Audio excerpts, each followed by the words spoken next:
नमस्कार। श्री गणेशाय नमः। ओम नमो भगवते वासुदेवाय। महर्षि व्यास की जय हो। माँ भगवती सरस्वती की जय हो। मैं आपको निरंतर श्रीमद् भागवत महापुराण कथा का हिंदी में अर्थ सुना रही हूँ।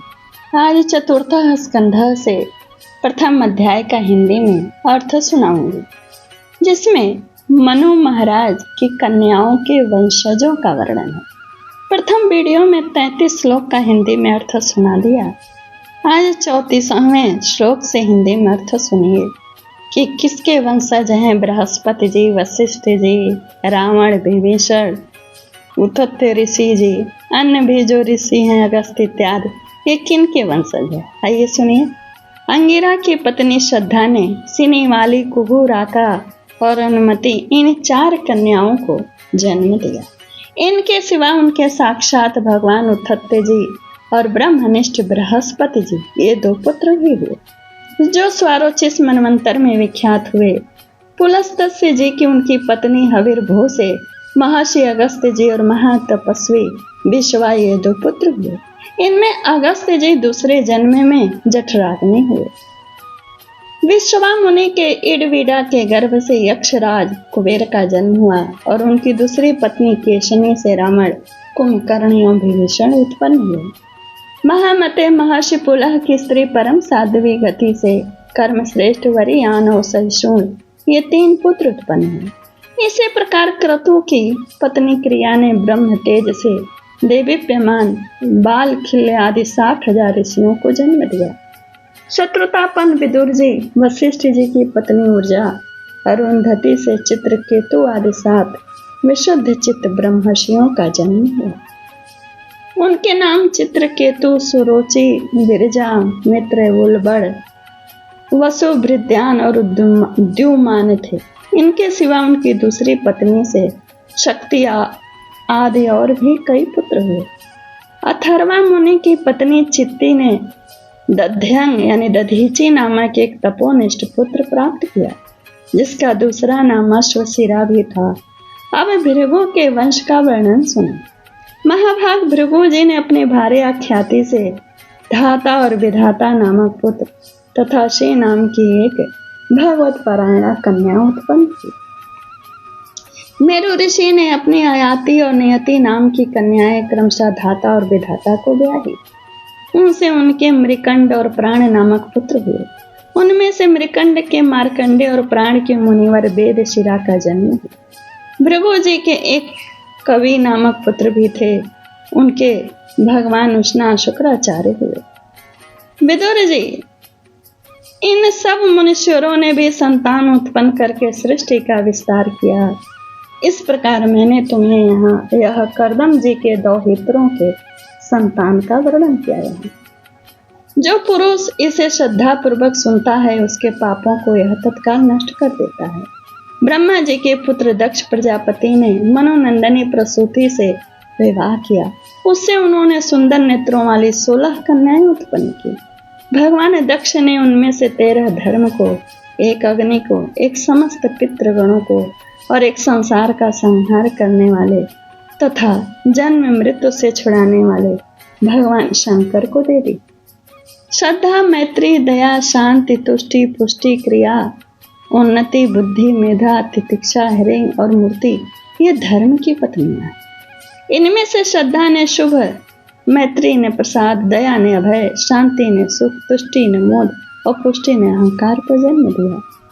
क्रिया ने योग, उन्नति ने दर्प, बुद्धि ने अर्थ, मेधा ने स्मृति, तितिक्षा ने क्षेम और हिरी लज्जा।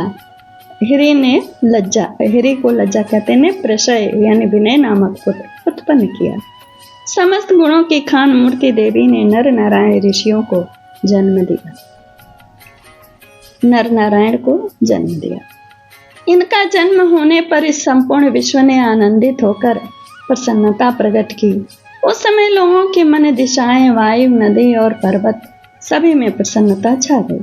आकाश में मांगलिक कार्य होने लगे, बजने लगे, बाजे बजने लगे, मांगलिक कार्य होने लगे। आकाश में मांगलिक बाजे बजने लगे देवता लोग फूलों की वर्षा करने लगे, मुनि प्रसन्न होकर स्तुति करने लगे, गंधर्व और किन्नर गाने लगे, अप्सराएं नाचने लगी। इस प्रकार उस समय बड़ा ही आनंद मंगल हुआ तथा ब्रह्मा आदि समस्त देवता स्तोत्रों द्वारा भगवान की स्तुति करने लगे। देवताओं ने कहा, जिस प्रकार आकाश में तरह तरह के रूपों की कल्पना कर ली जाती है, उसी प्रकार जिन्होंने अपनी माया के द्वारा अपने ही स्वरूप के अंदर इस संसार की रचना की है और अपने उस स्वरूप को प्रकाशित करने के लिए इस समय इस ऋषि विग्रह के साथ धर्म के घर में अपने आप को प्रकट किया है, उन परम पुरुष को हमारा नमस्कार है। जिनके तत्व का शास्त्र के आधार पर हम लोग केवल अनुमान ही करते हैं, प्रत्यक्ष नहीं कर पाते हैं, उन्हें भगवान ने देवताओं को संसार की मर्यादा में किसी प्रकार की गड़बड़ी न हो इसलिए सत्व गुण से उत्पन्न किया। अब वे अपने करुणामय नेत्रों से जो समस्त शोभा और सौंदर्य के निवास स्थान निर्मल दिव्य कमल को भी नीचा दिखाने वाले हैं, हमारी ओर निहोरे यानी देखें। प्यारे विदुर जी, प्रभु का साक्षात दर्शन पाकर देवताओं ने उनकी इस प्रकार स्तुति और पूजा की। तदंतर भगवान नर नारायण दोनों गंधमादन पर्वत पर चले गए। भगवान श्री हरि के अंशभूत वे नर नारायण ही इस समय पृथ्वी का भार उतारने के लिए यद कुलभूषण श्री कृष्ण और उन्हीं के सरीखे श्याम वर्ण कुरुकुल तिलक अर्जुन के रूप में अवतीर्ण हुए हैं। अग्निदेव की पत्नी स्वाहा ने अग्नि के ही अभिमानी पावक पावमान और शुचि ये 3 पुत्र उत्पन्न किए। ये तीनों ही हवन किए हुए पदार्थों का भक्षण करने वाले हैं। इन्हीं तीनों से 45 प्रकार के अग्नि और उत्पन्न हुए। ये ही अपने 3 पिता और 1 पितामह के साथ लेकर 49 अग्नि कहलाए। वेदज्ञ ब्राह्मण वैदिक यज्ञ कर्म में जिन 49 अग्नि के नामों से आग्नेयष्टिया करते हैं वे ये ही हैं। अग्निस्वात, भाषित, सोमप और आजप्य ये पितर हैं। इनमें साग्निक भी हैं और निरग्निक भी हैं। इन सब पितरों की पत्नी दक्ष कुमारी स्वधा हैं। इन पितरों से स्वधा के धारणी और वैना ने नाम की 2 कन्याएं हुई। वे दोनों ही ज्ञान विज्ञान में पारंगत और ब्रह्म ज्ञान का उपदेश करने वाली हैं। महादेव जी की पत्नी सती थी।